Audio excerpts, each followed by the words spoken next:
এজন্য রমজান দামি মাস, রমজান আলাদা বাপ, রমজান আলাদা, রমজান মুমিনের জন্য আলাদা।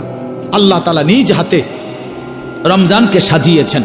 আল্লাহ বলছে রমজান আমি সাজাইলাম, এই যে প্যান্ডেল আপনারা সাজাইছেন, তা আল্লাহ নিজে বলতেছে বান্দা, 1 নম্বরে বিগত 11 মাসের সমস্ত হুকুম আহকাম যথারীতি বহাল থাকবে, যেটা যেমনে আছে, যেটা হালাল এখনো হালাল, যেটা হারাম এখনো হারাম, 5 ওয়াক্ত নামাজ সহ অন্যান্য বিধান এটাও চলমান। অতিরিক্ত আরো কিছু ইবাদত দিলাম। পুরা 1 মাস রোজা, পুরা মাস ইফতার, পুরা মাস সাহরি, পুরা মাস 20 রাকাত তারাবি। তাহলে এই সবগুলো নতুন ইবাদত, মানে রমজান উপলক্ষে নতুন সংযোজন, ঠিক কিনা বলেন? হ্যাঁ। ব্যবসায়ী সিজনে অতিরিক্ত মাল উঠায়। এখন কাপড় ব্যবসায়ীরা গিয়া দেখেন 40 লাখ 50 লাখ টাকার মাল আরো অতিরিক্ত উঠাইছে, কারণ তার এখন সিজন, তার এখন কি সিজন। তো আল্লাহ তাআলা বলে বান্দা রমজান আমার অসংখ্য অগণিত বান্দাকে জাহান্নাম থেকে মাফ করার সিজন, রমজান আমার জান্নাত দেওয়ার সিজন। এই জন্য আমি আরো আলাদা ইবাদত উঠাইলাম। রোজা উঠাইলাম, নতুন ইবাদত। ইফতার এটাও ইবাদত, সাহারি এটাও ইবাদত, 20 রাকাত তারাবি এটাও ইবাদত। রমজানের শেষ দশকে আরো ইবাদত উঠাইলাম, আরো মাল উঠাইলাম আমি। রমজানের শেষ দশক এতেকাফ, আল্লাহর ঘরের বিধান, এতেকাফ করা এটাও ইবাদত। রমজানের শেষ দশকের বেজর রাত্রিতে সবে কদরের তালাশ এটাও ইবাদত। বলেন আলহামদুলিল্লাহ। তাহলে আল্লাহ তাআলা 6টা বড় বড় নতুন ইবাদত দিছেন রমজানে। 1 নাম্বার রোজা, 2 ইফতার, 3 সাহরি, 4 20 রাকাত তারাবি, 5 এতেকাফ, 6 সবে কদর। এবার আল্লাহকে যদি বলেন আল্লাহ ইবাদত আগেরটির লগে আরো নতুন দিছেন বাড়াইয়া, নেকির কি অবস্থা, নেকি দিবেন কেমন?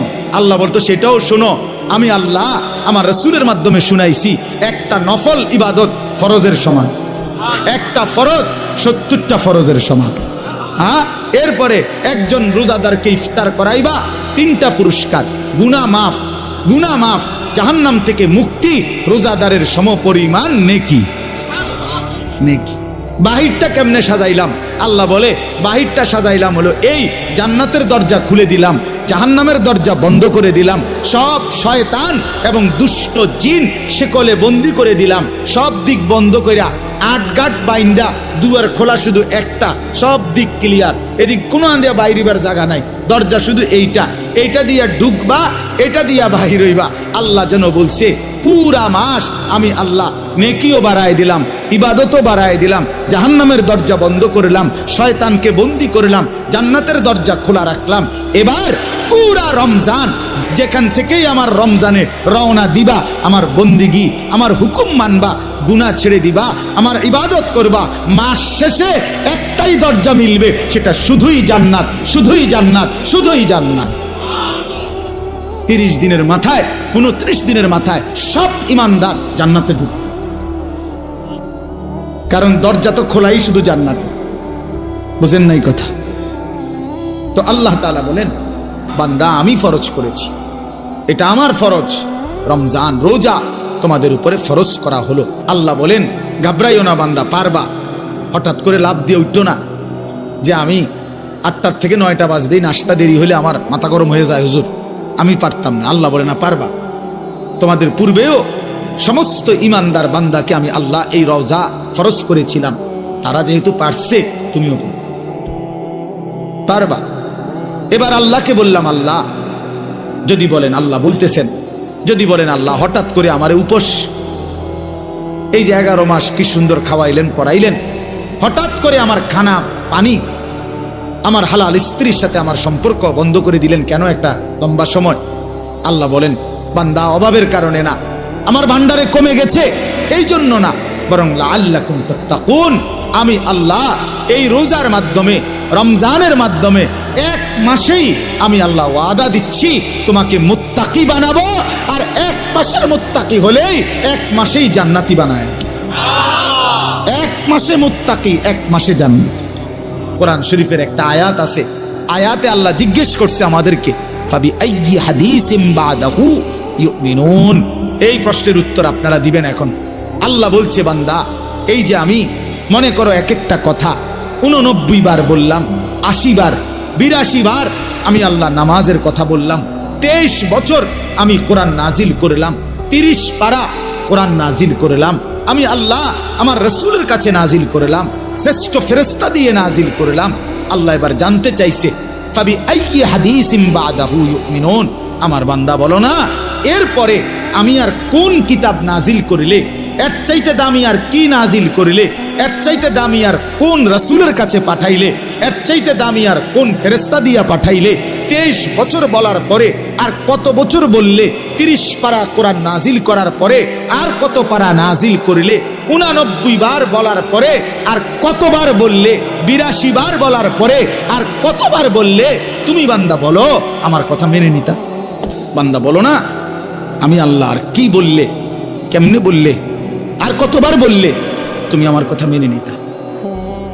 অতএব বাপ যারা নামাজ পড়েন না, নওজোয়ান ভাই তোমরা যারা নামাজ পড়ো না, দোস্ত ইনসাফের সাথে এই রাত অন্ধকারে একাকি একটা মিনিটের জন্য হইল যদি মায়ের বুকের দুধ পান করে থাকো ভাইয়া, তো একবার হলো যদি মুসলমানের ঘরে জন্ম নিয়ে থাকো বন্ধু, একবার হলো ভাইবো যে তোমার আল্লাহ তোমার কাছে জানতে চাইছে যে বান্দা আমি আর কতবার বললে, আমি আর কত পারা নাজিল করিলে। আমি 23 বছর বলে গেলাম, 23 বছর বলার পরও যেহেতু হয় নাই, তুমি বলে দাও বান্দা আমি আল্লাহ আর কতবার বললে, কত বছর বললে তুমি আমাকে মেনে নিতা, আমার কথাগুলো মেনে নিতা? কি বলবে? হ্যাঁ কি জবাব দিবেন বলেন? জবাব দেন। বেনামাজি জবাব দেন, সুদখোর জবাব দেন, এই হারামখোর জবাব দেন, বলেন। আর কত বছর বললে, কতবার বললে সুদ ছেড়ে দিতেন, আর কতবার বললে মিথ্যা ছেড়ে দিতেন? যেই বোনেরা বেপর্দা, ওই বেহায়া বেপর্দা নারীকে জিজ্ঞাসা করেন, এই অসভ্য বেহায়া নারী আর কতবার বললে তুই পর্দা করতি বোন, বল বলে। আহা কিভাবে সম্ভব? একটা বছর বেটা তুই নাফরমান, কোনদিন ফজরের নামাজ পড়লি না? আরে তুই কি মানুষের বাচ্চা রে? এটা কিভাবে সম্ভব ভাইয়া? ওই কোন মার ঘরে জন্ম নিল? আহা তার মা কোথায়, তার বাবা কোথায়? কিভাবে সম্ভব? ওই মা কেমনে মেনে নিল, ওই বাবা কেমনে মেনে নিল? 16 বছর 18 বছর আপন ঘরে মা বাবার ঘরে ঘুমায় সন্তান, কোনদিন ফজরের নামাজ পড়ে না, মায়ের চোখেও এক ফোঁটা পানি নাই, বাবার চোখেও এক ফোঁটা পানি নাই। আহা মা বাপ কেমনে মেনে নিল, সন্তানে বা কেমনে মেনে নিল? এভাবে কেমনে আল্লাহকে ভুলে গেল?